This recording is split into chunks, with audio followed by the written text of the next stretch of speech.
Bismillahirrahmanirrahim. Assalamualaikum warahmatullahi wabarakatuh. Bismillahirrahmanirrahim. Kali ini kita mempelajari bab khobaru. Kemarin mubtada, sekarang khobar. Jodohnya mubtada adalah khobar. Definisikan dulu ya, khobar itu al-ismu, isim, al-marfu'u, yang dibaca rafa, al-musnadu, yang disandarkan, ilaihi kepada mubtada. Definisi khobar lumayan simple, definisi dari khobar yaitu mubtada itu harus selalu isim, harus selalu berbentak isim. Seperti mubtada isim, khobar pun harus selalu isim. Al-marfu'u artinya harus dibaca rafa juga. Khobar seperti mubtada juga harus dibaca rafa. Lalu al-musnadu ini artinya disandarkan, isim yang dibaca rafa, yang disandarkan ilaihi kepada mubtada. Jadi pengertian dari khobar adalah isim yang dibaca rafa, yang disandarkan kepada mubtada. Maka khobar ini akan selalu disandarkan kepada mubtada, dan khobar ini harus mengikuti lafalnya mubtada. Contoh misalkan Zaidun qaimun. Nah, ini Zaidun mubtada utawi Zaid iku qaimun wong yang berdiri. Ini lafal qaim berdiri, hukum berdiri disandarkan kepada Zaidun. Artinya Zaid itu berdiri. Zaid adalah orang yang berdiri artinya. Ini maknanya isim yang dibaca rafa, yang disandarkan kepada mubtada, yaitu mubtadanya Zaidun. Nah, itu. Dan lafalnya dari khobar itu harus selalu mengikuti si Zaid, mengikuti mubtada. Contohnya kalau Zaidani artinya dua Zaid, maka imani harus tasniyah. Kalau Zaid itu tasniyah, maka khobarnya pun harus tasniyah. Kalau Zaiduna harus qaimuna. Itu hukum dari khobar. Dibaca rafa, disandarkan kepada mubtada, dan lafalnya harus selalu mengikuti mubtadanya. Lalu selanjutnya kita ke pembagiannya khobar ya. Khobar tadi isim yang dibaca rafa, yang disandarkan kepada mubtada, dan khobar itu ada dua macam. Ada khobar mufrad dan ada khobar ghairu mufrad. Khobar mufrad dan khobar ghairu mufrad.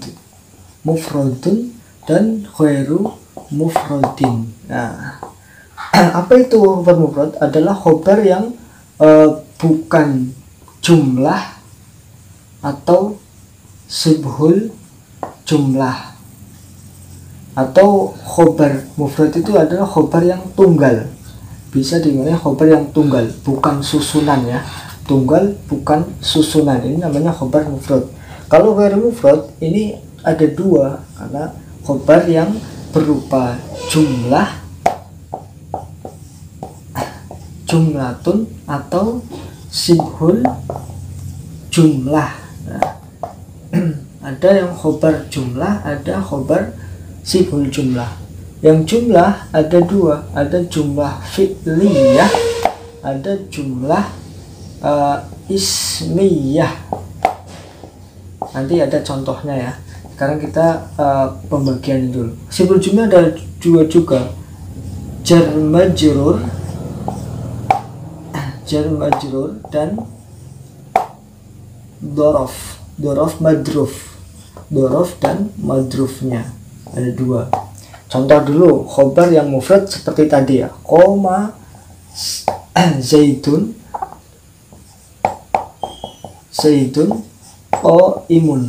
Ini adalah contoh dari khobar qaimun, adalah contoh dari khobar yang mufrad tadi ya, karena tidak berupa jumlah, tidak berupa sibul jumlah, atau dia tunggal bukan susunan jumlah atau susunan sibul jumlah. Lalu yang kedua, khobar yang ghairu mufrad yang jumlah itu ada dua, fi'liyah dan ismiyah. Yang fi'liyah contohnya berarti susunan antara fi'il plus fa'il. Nah, ini jumlah fi'liyah. Ismiyah berarti isim plus isim. Nah,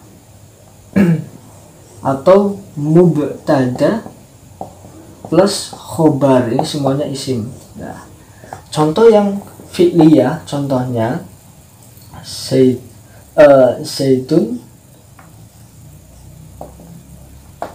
Zaidun koma abuhu. Nah, contohnya yang fi'liyah.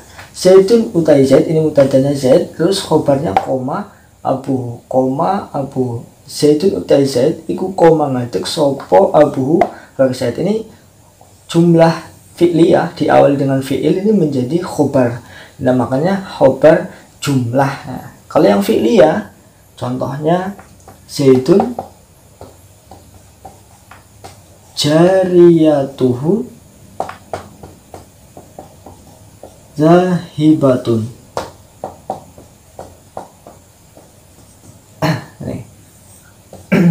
Zaidun utawi Zaid iku jariyatuhu utawi pembantunya Zaid iku zahibatun lunga. Nah, khobarnya berupa susunan mubtada khobar, itu namanya khobar jumlah ismiyah. Khobarnya berupa susunan mubtada khobar lagi, namanya khobar jumlah ismiyah. Itu jumlah ismiyah dan fi'liyah contohnya. Sekarang contoh yang khobar sibhul jumlah, yaitu jar majrur dulu. Zaidun fiddari, Zaidun utai Zaid iku fiddari tetap ing dalam umah. Nah, susunan khobarnya berupa jar majrur, antara jar dan yang dijarkan, maka dinamakan khobar sibhul jumlah yang berupa jar majrur. Karena sibhul jumlah ada dua, ada jar majrur dan ada dorof. Lalu yang contoh dorof, Zaidun utawi Zaid iku indaka sandinge siro. Zaidun utawi Zaid iku indaka tetap ing dalam sandinge siro. Ini dorof dan madrufnya.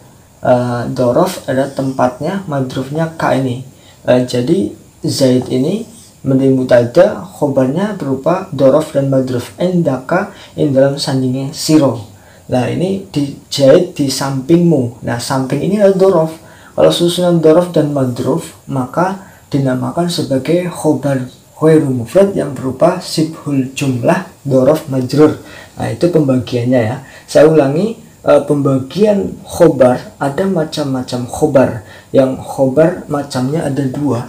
Yang pertama adalah khobar mufrad, yaitu khobar yang bukan jumlah, bukan sibeh jumlah, atau yang berupa khobar tunggal, bukan susunan jumlah dan bukan susunan sibeh jumlah. Contohnya Zaidun qa'imun, Zaidani qa'imani, Zaiduna qa'imuna. Walaupun rupanya jamak, tapi karena bukan susunan tetap dikatakan sebagai khobar mufrad. Ya, khobar mufrad Zaiduna qa'imuna itu maknanya Zaid akeh, banyak, tetapi tetap dikatakan sebagai khobar mufrad karena dia memang tidak berupa jumlah dan bukan berupa sibeh jumlah. Lalu macam yang kedua adalah khobar ghairu mufrad. Ghairu mufrad ini ada dua, jumlah dan sibeh jumlah. Sibeh jumlah dibagi dua lagi, ada jumlah ismiyah dan jumlah fi'liyah. Kalau jumlah fi'liyah contohnya seperti tadi, Zaidun koma abuhu, khobarnya berupa susunan fi'il dan fa'il. Kalau jumlah ismiyah khobarnya berupa mubtada dan khobar lagi. Jadi mubtada dan khobar menjadi khobar dari mubtada. Itu jumlah ya, jumlah fi'liyah dan jumlah ismiyah. Lalu yang sibuk jumlah ini menyerupai jumlah, itu ada jar majrur dan dorof madruf. Jar majrur ini Zaidun fiddari, fiddari ini menjadi khobar yang berupa jar dan majrurnya. Kalau Zaidun indaka itu berupa khobarnya berupa dorof dan madruf. Ini dinamakan, kedua-duanya dinamakan sebagai khobar ghairu mufrad sibul jumlah. Ada yang berupa jar majrur dan ada yang berupa dorof madruf. Mungkin itu pengertian dari khobar dan pembagian dari khobar.